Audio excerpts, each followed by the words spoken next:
Menetaskan telur bebek dikenal lebih sulit daripada menetaskan telur ayam. Tapi di video kali ini saya akan berbagi tips tahap-tahapan bagaimana agar telur bebek bisa menetas lebih maksimal lagi. Jangan kemana-mana, tetap bersama The Mas Bay Channel.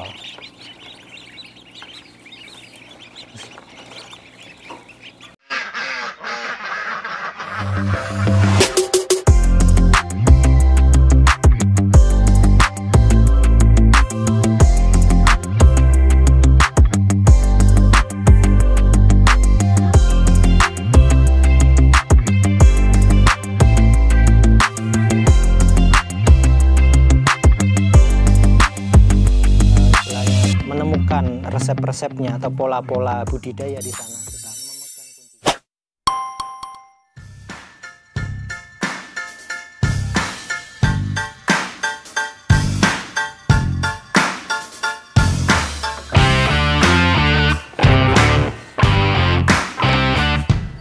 Assalamualaikum warahmatullahi wabarakatuh. Kembali lagi bersama The Mas Bay Channel. Terima kasih teman-teman semua yang sudah bergabung dengan channel ini. Seperti biasa, saya doakan semoga usahanya tambah berkah, tambah besar, dan tambah lancar, insya Allah. Jadi di video kali ini, seperti yang sudah saya sampaikan tadi, kita mengetahui bahwa telur bebek itu kan netesnya lebih sulit ya dibandingkan dengan telur ayam. Kalau telur ayam itu mungkin daya tetasnya bisa sampai 80-90%. Tapi di bebek sendiri itu daya tetasnya di bawah itu. Tapi bagaimana caranya agar daya tetas bebek itu lebih maksimal lagi? Di video kali ini saya akan bahas tuntas tahapan-tahapan awal untuk menetaskan telur bebek dengan mesin tetas yang sederhana ya. Langkah pertama yang harus kita pastikan adalah ini ya, ini mesin yang kemarin sudah kita bahas di video sebelumnya. Ini kapasitas sedang teman-teman, kapasitas 540 butir. Nah, sebelum dimasukkan telur itu kita bersihkan, kita pastikan semuanya sudah bersih semua, sehingga kemudian kita semprot desinfektan ya. Kalau dia sebelumnya sudah pernah menetas, kemudian kita bersihkan, semprot desinfektan agar bakteri-bakterinya atau virus-virus yang ada di dalamnya mati sehingga steril. Setelah itu kita pastikan di sini ada baki ya teman-teman. Nah, ini ada baki, isinya air. Ini fungsinya adalah untuk kelembaban. Jadi untuk telur bebek itu butuh kelembaban yang cukup tinggi, sekitar 60% lah ya, 60-70%. Selanjutnya yang harus kita pastikan adalah suhu mesin tetas. Jadi kita harus pastikan suhu mesin tetas kita ada di sekitaran suhu, kalau di tempat saya 38 sampai 39 derajat. Ini belum nyala, kita nyalakan dulu ya teman-teman. Lah, alhamdulillah nyala.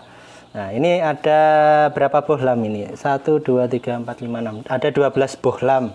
Ini dengan mesin yang kapasitas 540 butir itu. Nah, kita harus pastikan dulu suhunya sudah mencapai sekitar 37. Nanti telur baru kita masukkan ya. Nah, sebelum memasukkan telur, kita juga harus pastikan telur yang kita masukkan itu sudah kita bersihkan. Nah, bagaimana cara membersihkannya kita akan praktek ya. Nah, sembari kita membersihkan telur, kita tutup dulu ya mesinnya agar suhunya bisa sampai 37 dulu ya. Oke, kita tutup dulu.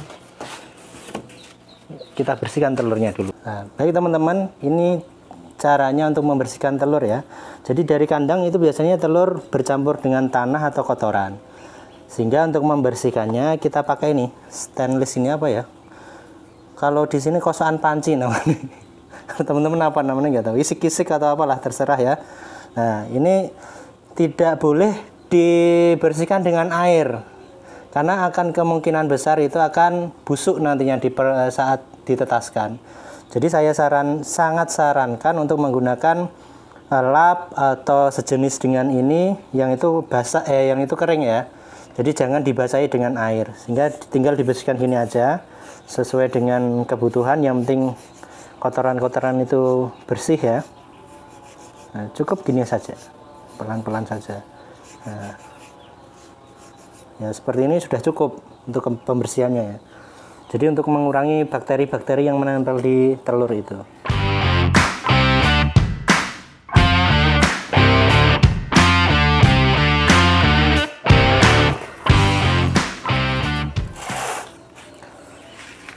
Ya, setelah telur-telur ini bersih ya, berarti nanti tinggal dimasukkan ke mesin tetes. Tadi kita akan tunggu suhunya sampai 37 derajat Celcius.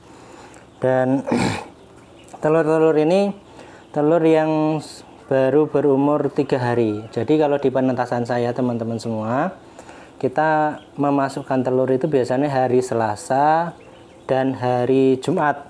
Jadi ada yang setelah diambil dari kandang ya, itu ada yang umur 3 hari, ada yang umur 4 hari saat memasukkan itu.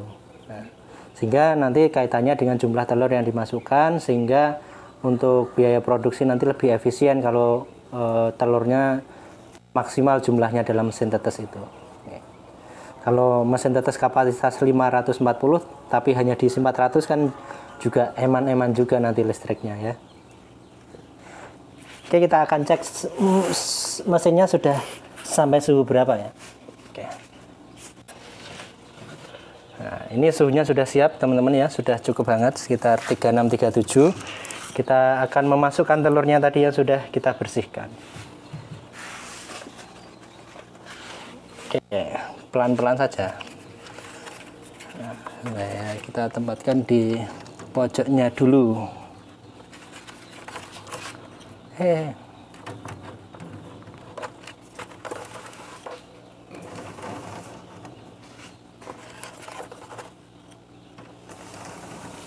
Nunggu biro lain lagi.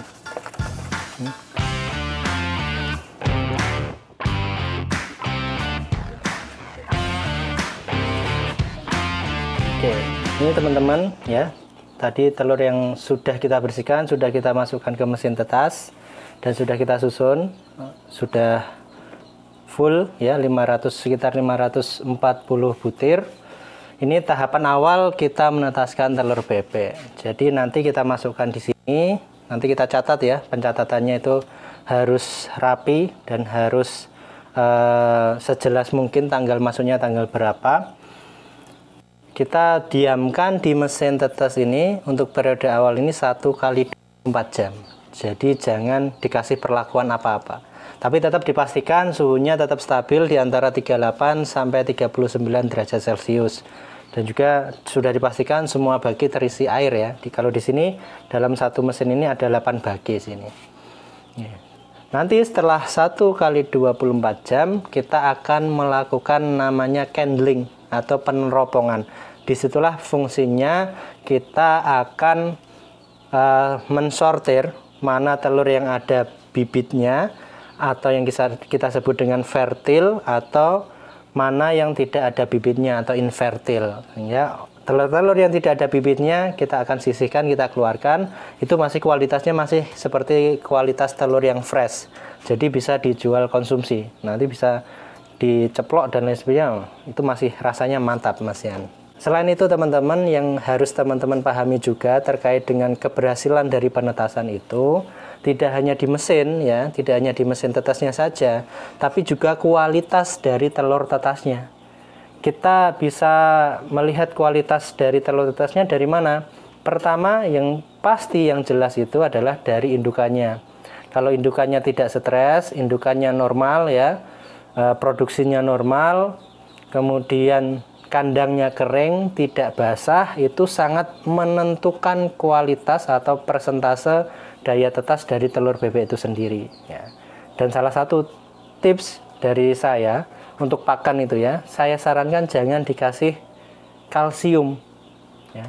Jangan ditambah kalsium karena di konsentratnya itu sudah ada kalsium ya, atau mineral ya. Kalau nanti jenengan tambahi lagi, teman-teman tambahi lagi mineral atau kalsium, cangkangnya terlalu tebel. Kalau cangkangnya terlalu tebal nanti netesnya juga agak sulit. Jadi kita cukup pakai kalsium yang ada di konsentrat saja, itu sudah cukup, tidak perlu ditambah kalsium atau mineral dari bahan di luar konsentrat. Ya. Jadi itu harus dipastikan indukannya jangan sampai stres, kandangnya kering, dan mesin tetasnya itu sudah terbukti daya tetasnya tinggi. Insya Allah nanti penetasan dari teman-teman semua, telur bebek yang ditetaskan akan maksimal hasilnya.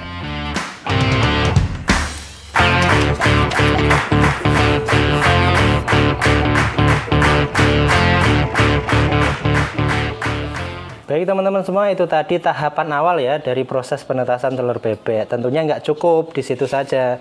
Di video selanjutnya kita akan membahas kelanjutan dari proses penetasan telur bebek. Ya, jadi jangan kemana-mana, tetap bersama The Mas Bay Channel. Assalamualaikum warahmatullahi wabarakatuh.